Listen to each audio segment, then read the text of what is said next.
Certains de ces réfugiés vivent en Afrique du Sud depuis 2 décennies. Mais maintenant, ils disent qu'ils ne se sentent plus en sécurité. La plupart sont originaires de la République démocratique du Congo où ils ont échappé à la guerre. Mais de plus en plus souvent, leurs petites entreprises sont pillées, leurs maisons volées et ils ont été personnellement attaqués au milieu de vagues croissantes de xénophobie.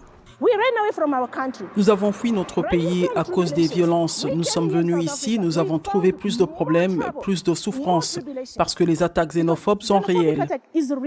L'Afrique du Sud abrite plus de 250 000 demandeurs d'asile. Ils ont changé de communauté, mais la violence finit toujours par suivre, affirme-t-il. Il demande maintenant à l'Agence des Nations Unies pour les réfugiés de les transférer dans un pays tiers plus sûr.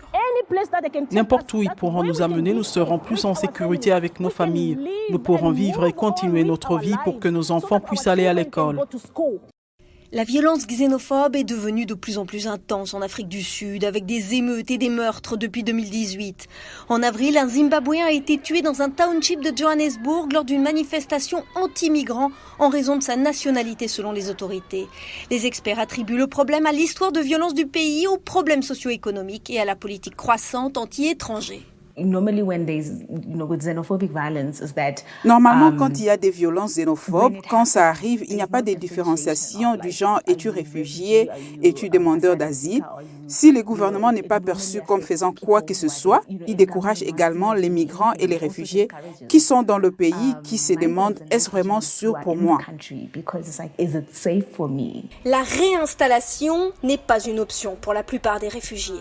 Le HCR affirme que seulement 1% des réfugiés dans le monde sont déplacés d'un pays d'accueil à un autre lors de circonstances exceptionnelles. Ce ne sont vraiment que les réfugiés les plus vulnérables qui sont éligibles à la réinstallation, comme les survivants de violences sexuelles ou basées sur le genre, des femmes et des enfants à risque, de personnes en risque en raison de leur persécution religieuse. Nous exhortons vraiment ces réfugiés à accepter l'offre d'intégration locale ou de rapatriement, car personne ne veut voir des gens vivre dans la rue. Mais ces réfugiés insistent et disent qu'ils continueront leur campement jusqu'à leur départ du pays. Pour eux, une réintégration ne peut pas être envisagée en Afrique du Sud.